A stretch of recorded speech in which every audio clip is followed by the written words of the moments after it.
It's a city home to one of the most loyal and passionate fan bases in football. And all the noise they're making is being captured by the Dome here at Ford Field in Detroit.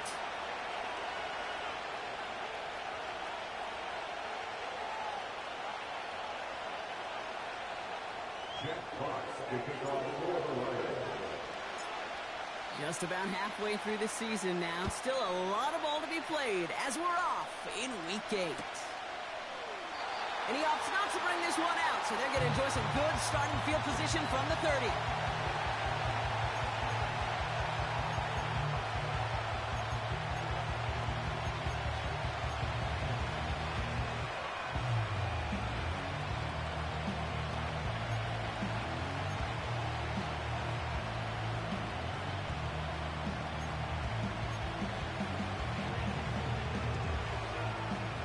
So their offense out now to get this game started. It's 1st and 10.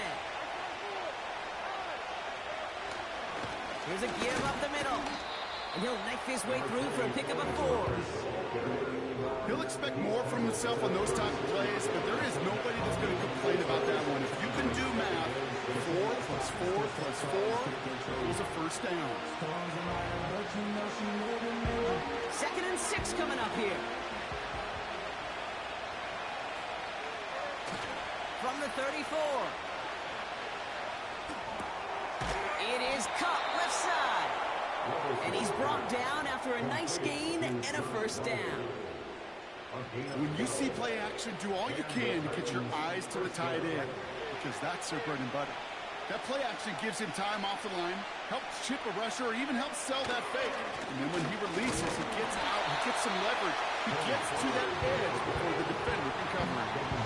No progress on first down, and they'll bring up 2nd and 10. You know, Kate, over the years, I've heard running backs say there's just times you got to run in the darkness.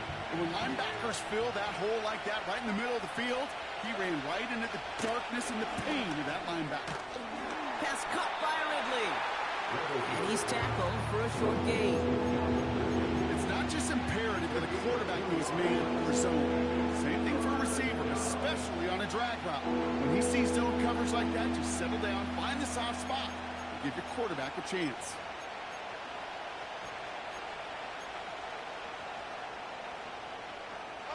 It's 3rd and 8. Need to get a chunk here. Levis setting to throw. He has the first over the middle. And this is marked down right along that 40-yard line. It's a 13-yard play, and that's enough for the first. Year after year, the best offenses are multifaceted. It's not just the receivers or the tight ends that can make plays through the air. When you get running backs that can attack the middle of the field like that, man, is it difficult on the defense. And with a nice gain, he runs him down inside of field goal range. Give him 9 yards. He almost moved the chains there. It's going to be 2nd and 1. I'm not kidding you, Kate. A run of that length at the NFL level, honestly, is the equivalent of a run of 15-plus at the high school level. It's hard in the run game to make yards, and they just got a very successful one. Running for the marker on 2nd. And he's dropped just short of the marker, maybe a yard away. An offensive group really hoped he was going to get it all right there, reset it back to first down. But instead, defense, they're not going to let anything come easy. And their fight is giving them a chance to stall things out on 3rd and short. Battle coming up on 3rd and inches. Right back to Pollard. And he gets this forward to the 19. That's an 11-yard pickup, and it gives them the first down. That is your old-school meat-and-potatoes call right there. Don't even think about throwing it. Just rush it ahead and get what you need. From the red zone now. That pass complete to Boyd. And they make the stop as that play reaches the 14-yard line. That is the epitome of staying on schedule. That kind of completion right there on first down or opens up the entirety of the playbook for 2nd down. And 3rd and short in your back pocket, you can get even more aggressive and take that shot. This one's caught. And this is down all the way to the 3. It's a double-digit gain, 10 yards, and now they've got 1st and goal.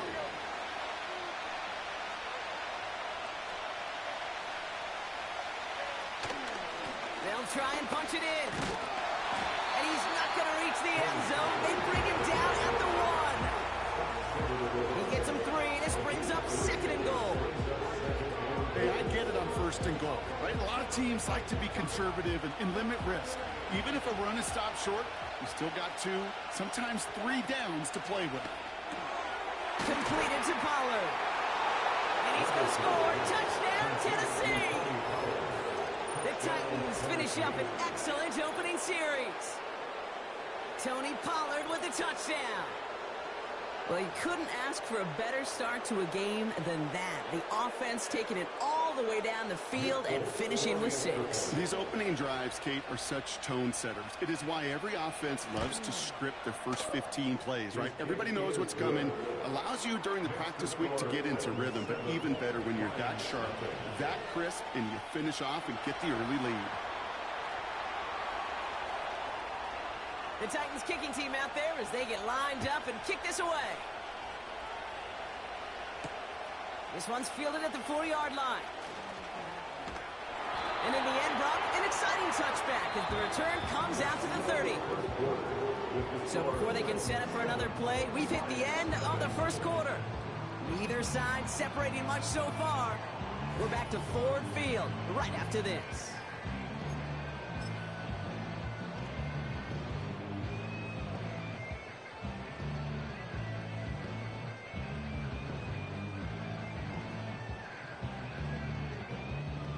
Back and beginning the second quarter. Lions in possession. They'll try to attack this deficit starting with 1st and 10. Straight ahead with Gibbs. And he's going to bring it up to the 40-yard line before he stops. Give him 11 yards, Brock, and a fresh set of downs. Offensive coordinators tell us all the time, big runs only happen with coordinated efforts. Great block in the spring of guys hitting blocks downfield, and a back who can show off his wheels. Again, it's Gibbs. And he's down. Looks like they made the stop at the 46-yard line. They gain 14 on the play. And that gives the Lions the first. New set of downs for him from the 46. Goff back to throw. St. Brown's got it. Complete. And he'll go out of bounds close to the 35-yard line. I know I can sound like a broken record when I talk about timing and getting the ball out on time and on rhythm, but these outcuts, it is so imperative, and the best of them make it look oh so easy. Nice spot here for the offense. It's 2nd and 1. From the 37. Got a man over the middle. Complete. And he'll get this down to the 33-yard line.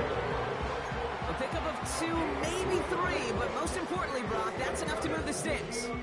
That's just great instincts. Go air it out on 2nd down rather than just play conservative and run it. They hit a weak point in the coverage and don't need to worry about 3rd down at all. Fires down the middle, and it is caught. And they have this well into the red zone now at the 15. That play goes for 19 and a new set of downs. You know what I like about that, Kate? I like that they're not coming out slow. They're willing to go with some looks here that will yield big yardage down the field instead of just settling for dinking and dunking the ball. All set up now for 1st and 10.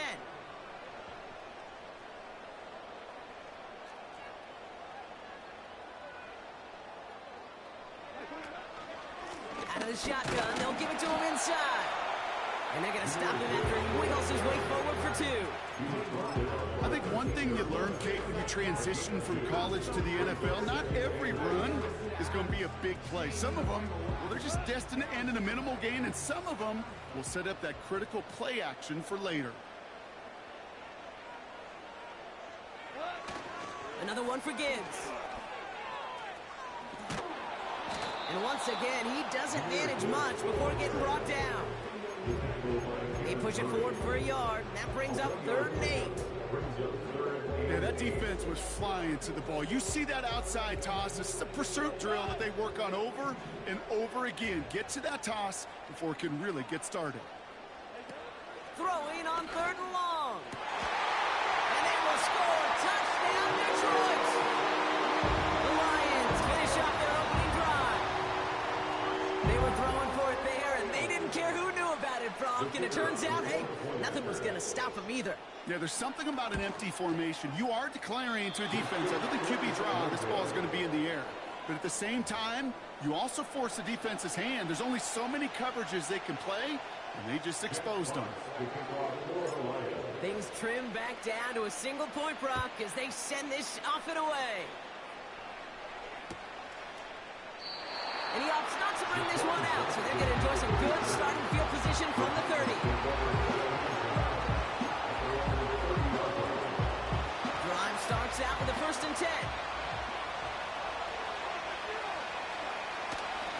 Simple dive up the middle. And he's downed after getting this up to the 41. That's an 11-yard pickup, and it gives them the 1st down. Okay, don't think for a second this is time you step off the gas. You can feel this defense, right? They're on their heels. And now's the best chance to go push the envelope and get aggressive. He's on the move. Give him an even 10 yards on the play. And that'll be a Tennessee 1st down. You know, that's one of those little mental Rolodex plays. Right before the snap, you know if the read isn't there, that option isn't there, you can use your legs to make the adjustment and go get the 1st down. Levis. Right side, got a man, complete. And he has it to the 42 before they make the stop. That's the 2-minute warning in what has been a defensive battle. The Titans trying to add to their lead.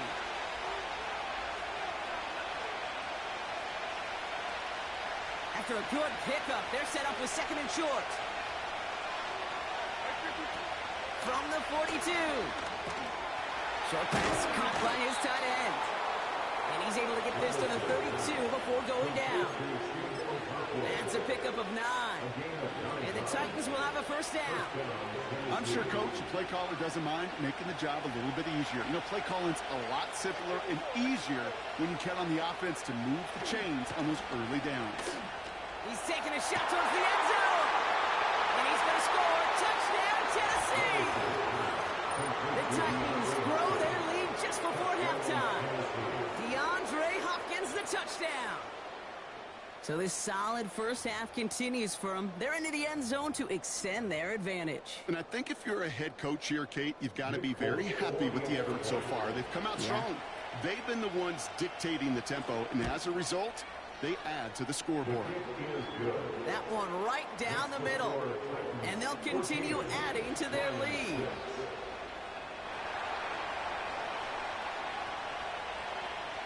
The Titans kicking team out there as they get lined up and kick this away. Kickoff taken at the 3. And he's brought down. The offense will come onto the field.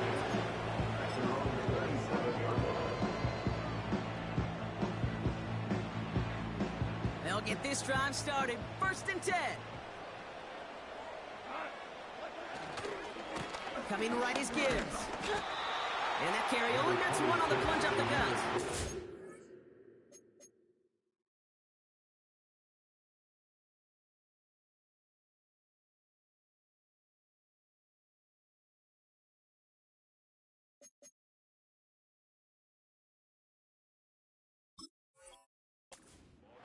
The one thing I could say positive about the execution of that play is at least he didn't go backwards. They'll come to the line here, 2nd and 9. Out of the gun, they'll look to throw. Open receiver, caught. And he made a bid for midfield there, but stopped on his own side at the 49. I may love watching a great thrower, but I love watching a well-done route too, Kate. Make that guy think you're trying to stack him only to drop your hips and come right inside. Some good work to help reset those chains. Ooh, fired a dart there, but it's not going to be brought in. This is why we hear about closing speed so often when you evaluate players. You know, once he senses the pressure, he's getting rid of that ball. It takes a player who can close quickly to get to him before it's released and alter that throw.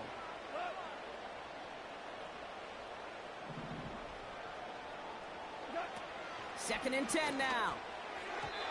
This one is tipped away and incomplete. Good positioning to make a play on it. That forces third down. Perhaps a bit late breaking towards the ball, but still just enough time to get a finger on it and knock it away.